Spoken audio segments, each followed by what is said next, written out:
Assassin's Creed 4 Black Flag is the best pirate game ever made. Black Flag holds an interesting place in the Assassin's Creed franchise as it differentiates itself in a couple pretty significant ways. The story is a lot less concerned with the battle between assassins and Templars than any other game in the series, at least at first glance, and the game doesn't really focus on recreating historical cities and letting you have free reign in them. There still are a few cities to explore, but for the most part you won't be spending anywhere near as much time in them as you would have in previous games. Some fans didn't really appreciate these changes too much, saying that while Black Flag was a great game, it wasn't a great Assassin's Creed game. But while these changes might be a point of contention for fans of the series, they are also what led to people who are either unfamiliar with the franchise or people who didn't particularly like the franchise to trying out and enjoying an Assassin's Creed game, which is something the developers were aiming for. Going into this retrospective on the Assassin's Creed franchise, I knew that if there was one game out of all the AC games that I've played before that could top Assassin's Creed 2 for my favorite of the franchise, it would be Black Flag. And after playing it, it may very well end up as my new favorite. I played Assassin's Creed 4 Black Flag on my PS4 Slim for one playthrough. This video will contain spoilers. You have been warned. Black Flag came out 7 years ago and was released on current-gen systems as well as last-gen consoles, including the Wii U, so you'd be forgiven for thinking that the game wouldn't hold up that well. However, to my surprise, I found Black Flag to still be a very good-looking game for the most part. Textures are obviously not going to be as high quality as more recent games, but the game more than makes up for that with its great art direction. Sailing the open seas is truly a sight to behold that isn't found in too many other games, and the draw distance is really far, so you'll be able to spot ships and islands far off in the distance. The game's lighting doesn't have ray tracing or anything, but the unforgiving sun beating down on you as you run across uncharted islands or board enemy ships really gives you the feeling of being out at sea. So too do the tropical storms with the rain pouring down onto the deck of your ship and thunder booming and lightning illuminating the dark clouds while massive waterspouts circle around and waves threaten to capsize you. Each island you come across feels lush and tropical with lots of palm trees and bushes and all types of foliage, although after a while islands do tend to blur into each other and you get the feeling that if you've seen one uncharted island you've basically seen them all. Still, this lack of variation in the world didn't set in for me until many hours in, but it isn't the only repetitive thing in the game, which I'll get to later. There is a bit of pop-in, but it's actually a lot less than I'd expect from the series. But there are a few visual and audio glitches I encountered in my playthrough, such as this weird flickering effect around Edward whenever you walk in front of a body of water, or this invisible axe I'm holding, or the sound not returning to its usual mix after exiting travel speed. None of these glitches impact the game that much, but they are worth mentioning. The frame rate is pretty rock solid, which surprised me considering how bad AC3's performance was at launch. You can jump on board your ship from an island, sail around the world, getting into naval battles, board ships, go back to sailing, and jump off your boat again to run around an island in a seamless experience with no loading times and no frame rate drops. That's pretty damn impressive. There are loading screens, however, when you enter one of the three cities, Nassau, Havana, or Kingston, but these are quite short. Assassin's Creed has always had great animations and Black Flag is no exception. Edward dual wields his swords, which sets his combat animations apart from most of the other protagonists in the series, and the free running and parkour animations are just as fluid and well animated as they've ever been. Character models are well detailed, and while the facial animations may not be as high tech as modern games, they are done well and effectively communicate the emotions that each character is feeling. This is helped by some really great acting, like I'm talking probably the best acting the series has ever seen. I mean, most Assassin's Creed games have good acting, albeit with some less than stellar performances occasionally, but Black Flag is on another level, and I was honestly really impressed by the performances in the game, particularly Matt Ryan, who plays our main character Edward. Another huge element to the game feeling as good as it does is the sound design, which is great. Hearing the waves crash against your ship as your crew sings sea shanties while the sails flap in the wind is an incredible audio experience. The sound of cannons firing and pirates shouting as you try to board an enemy ship is simply exhilarating. And Black Flag's score might be my favorite of the series. The swashbuckling nature of the music along with the triumphant strings and the pulse-pounding percussion perfectly set the stage for a pirate adventure unlike any other scene in video games. I can listen to the soundtrack, close my eyes, and imagine sailing the seas in Black Flag very clearly. The composer Brian Tyler did an amazing job with bringing this pirate adventure to life in music form. The game is set in the 1700s during the golden age of piracy in in the Caribbean. You play as Edward Kenway, who is the father of Haytham Kenway, one of the villains of AC3, and the grandfather of Connor, the protagonist of AC3. Most Assassin's Creed games have the protagonist either already a part of the Assassin Brotherhood at the beginning of the game, or sees them joining the Brotherhood not long into the game. But Black Flag bucks that tradition by having Edward begin as a pirate who knows nothing of the battle between the Templars and Assassins, and doesn't end up caring about it until near the end of the game. AC4 is much more concerned with telling a personal story for Edward, and seeing as how this entry was meant to be a more accessible jumping on point for newcomers to the franchise, I think it was a smart decision. If you've never played an Assassin's Creed game before, then I imagine most players who are unfamiliar with the series would regard the Assassins and Templars along the same lines that Edward does for most of the game, i.e. some weird organizations that want to kill each other for some reason, but nothing to be too concerned about aside from the opportunities they both present to gain riches. Edward is the least altruistic and conventionally heroic protagonist the franchise has had thus far. He begins the story as nothing more than a pirate out for money, and for a lot of the game making his fortune is his only goal, and he has no qualms about lying, killing, or stealing to achieve said goal. We do catch glimpses into his past through short flashbacks where we learn that Edward had a wife who he seemingly wanted to give a better life to by leaving to seek out his fortune despite her protests. But it's also apparent that Edward wanted to make something of himself, that being just another peasant back home was not enough for him. So he set out to prove to himself and his wife that he could be more than a simple farmer. I found Edward's story to be quite compelling, as it's the story of a man whose ambition and inability to accept and settle for the love and friendship of the people around him leads him down a path of self-destruction that leaves him with almost nothing and no one.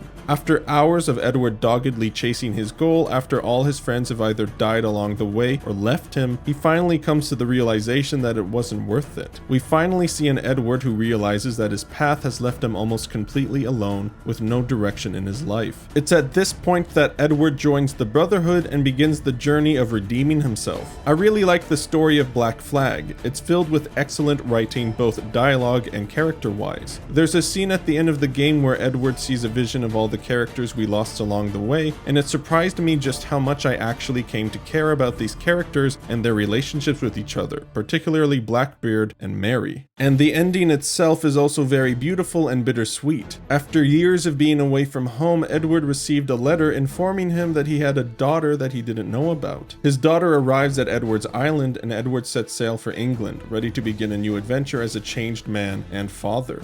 During the end credits, we get a long scene where Edward talks with his daughter Jenny, and in this scene we learn that his wife had died some years ago without him knowing. Personally, while it is sad, I think it was the right decision from a story perspective for his wife to die. Edward does redeem himself in the end, but the pain he inflicted on the people in his life doesn't magically disappear just because he's grown as a person. He will never get the chance to make amends with his wife, which is a consequence that he absolutely deserves. But he does have a chance to make amends with his daughter, which is something he now fully understands the value of. Edward's story might be my favorite Assassin's Creed story in a single AC game. Ezio is a brilliant character, and his story is one I will always remember, but it's told across 3 games, whereas Edward's is limited to only Black Flag. And I feel like Edward's story in this one game is better told and written than any one game in the Ezio trilogy. There's also the modern day stuff, which sees the player taking on the role of an Abstergo employee combing through Subject 17's aka Desmond's memories after Abstergo managed to get their hands on Desmond's remains. It's definitely an interesting spin on the modern day story in Assassin's Creed, but I honestly don't care that much anymore. Desmond, the main character of the first 5 games, is dead, and now we play as a faceless, nameless character who has basically no stakes at all in the overall story of Assassins and Templars. I'm sure a lot of fans really enjoyed this aspect of the game because there's actually quite a lot of cool lore to discover if you look for it in these sections, but it just didn't particularly appeal to me this time. Most of the staples of the franchise are alive and well in Black Flag, like climbing buildings to synchronize viewpoints to reveal the map,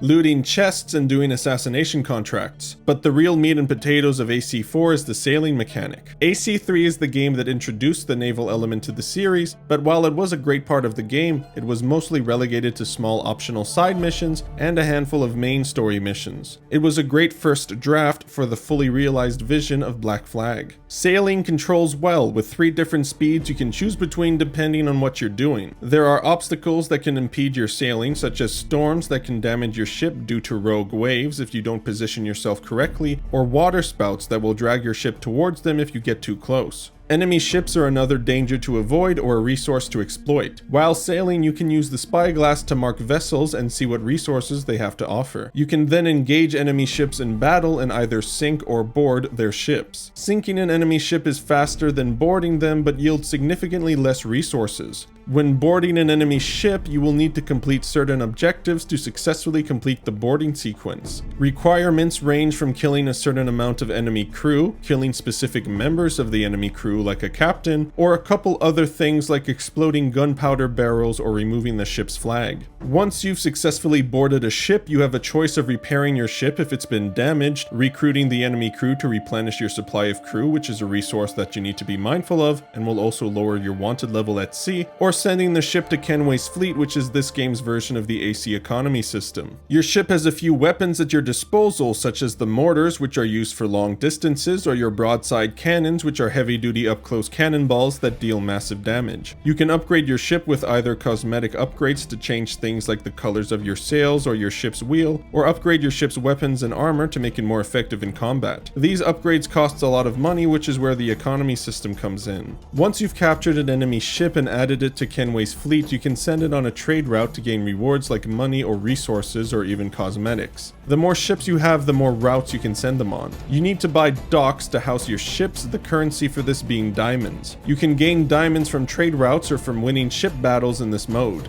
The diamonds can also be used to repair your ships if they've been damaged in battle or on their routes. Each route has a danger level associated with it that can be lowered by winning ship battles on the route. Ship battles in Kenway's fleet are kind of like a mobile game where you can select up to 3 of your ships for battle, and each ship has different stats such as firepower and speed. The battles are automatic and don't have any input from the player aside from being able to send in a fire barrel if you have one, so choosing the right ships for the battle is important. With that being said, I never actually lost a battle because the game shows you how likely you are to win the battle, and there was never any reason to begin a battle unless I was 100% going to win. I found the Kenway's fleet mechanic to be pretty engaging actually, and spent quite a bit of time with it. The only thing I didn't really like about it was that there were some missions with ridiculously long wait times before they were done, like I'm talking hours long. I'm sure this was done so that players couldn't just farm a ridiculous amount of money out of the mode in a short amount of time, but it still felt pretty arbitrary to be forced to stop playing the mode because none of my ships were available for another 5 hours or so. So I mentioned in my Liberation video that I was officially done with the combat in Assassin's Creed. It was just too boring and uninteresting to hold my attention anymore, and Black Flag doesn't really do anything to change that. In fact, the combat might actually be easier than in Liberation. It was no trouble at all to get into a combat encounter and just chain kill my way through it without thinking about it. And on the occasion that there was an enemy that couldn't be chain killed, I either shot them with my guns or dropped a smoke bomb and disposed of them just as easily. I also never changed my weapons for the whole game and used the default swords and guns the entire time without any drawbacks. The combat is just too easy to exploit and in dire need of a redesign. It's just boring and unengaging, although I do think that it was more enjoyable in Black Flag than in Liberation, as it did add to the feeling of being a swashbuckling pirate by being able to easily take out anyone who got in your way. You can craft upgrades for Edward by hunting animals for their skins, which can be turned into things like additional holsters for your guns or more health. The hunting is pretty much the same as it was in AC3. If you don't want to hunt for your upgrades, you can buy the skins you need from a shop, which is a nice feature. However, you can't buy the resources you need for ship upgrades. You need wood and metal to upgrade your ship, but the only way to get those resources is to either raid a warehouse on an island or by boarding or sinking enemy ships. As much as I enjoy the naval combat, it can get very grindy and repetitive having to search for ships that carry a worthwhile amount of metal or wood, then battle them and board them, then do it over and over again until you finally gotten enough resources for the upgrades that you want. And the game really wants you to do this, as there are some late game missions that warn you that you aren't upgraded enough if you haven't been sinking a lot of time into upgrading your ship.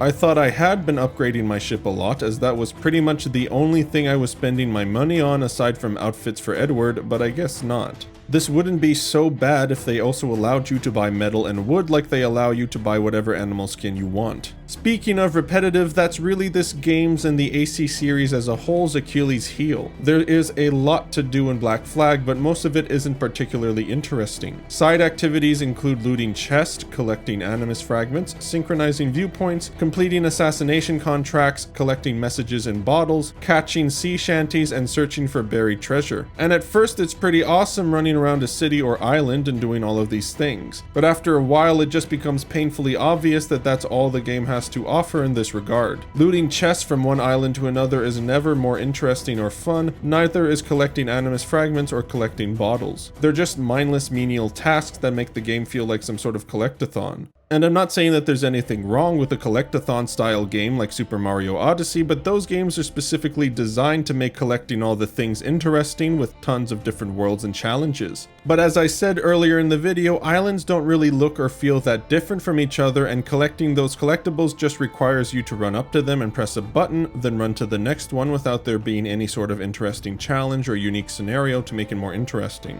There's only one kind of mission in the game which I would consider to be a full-fledged side mission, which is the Templar Hunt. Templar hunts see Edward hunting for Templar keys to unlock an armor set. Each one of these Templar hunts, of which there are 5, have a handful of missions each, with Edward meeting and helping a new assassin character for each of them. I did enjoy these missions, but they are small bright spots in an ocean of mindless collecting. The main missions themselves are also not usually that interesting. Every once in a while there will be a mission that stands out, like any mission that involves the observatory, but a lot of the missions are just kind of okay or worse, like the tailing missions. My god, when is Assassin's Creed gonna stop with these goddamn tailing missions? I swear to god that Black Flag has the most tailing missions out of any AC I've played so far, or if it doesn't, it certainly feels like it. Almost everything to do with the sailing part of this game is pretty damn fun and good, but most of the Assassin's Creed part of the game is feeling pretty outdated and stale. There are a few side activities to do out on the ocean that are more interesting than on land. You can go harpooning for sharks or whales, which is a pretty intense minigame that was a nice distraction despite being, you know, pretty brutal. You can raid forts, which are sort of the ocean equivalent of viewpoints, as once you've conquered a fort, that part of the world map gets uncovered. And finally, you have the underwater locations where you can enter a diving bell and swim around the bottom of the sea in shipwrecks. These underwater sections are really striking from a visual standpoint and even have you stealthing past sharks. They're quite fun.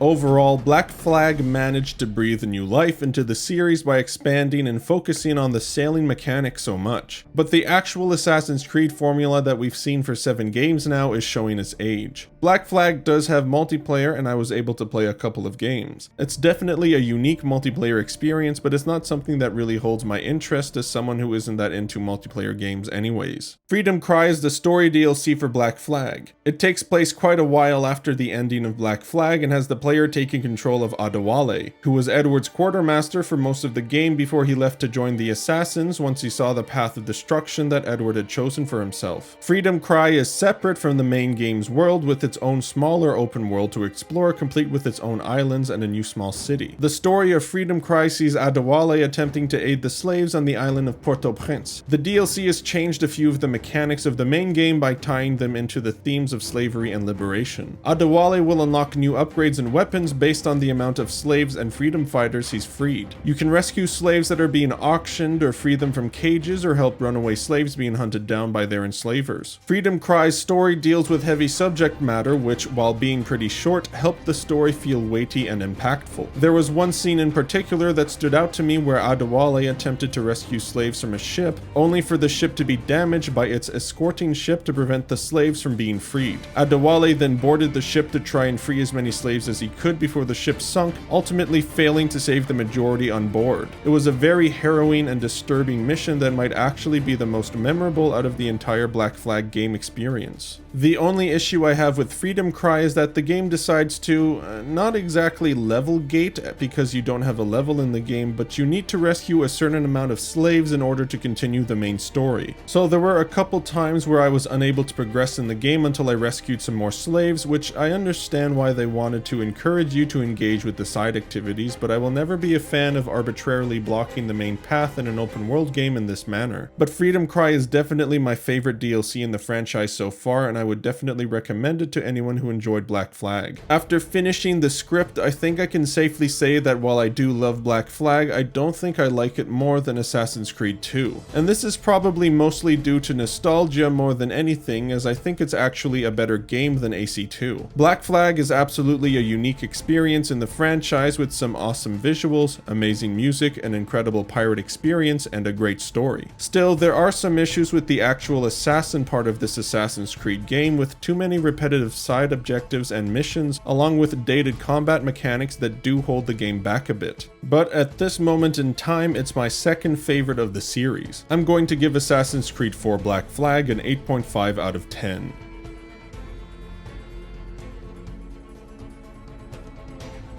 I'd like to quickly mention here that I think I should have given Assassin's Creed 2 an 8.5 instead of an 8, but at the time I didn't want to rate the game too high because I wasn't sure if it would hold up that well compared to the rest of the franchise. But after playing 7 AC games now, I think it is deserving of that slightly higher score. If you enjoyed this video, please consider leaving a like, subscribing, and commenting what you thought of the game. Thanks for watching.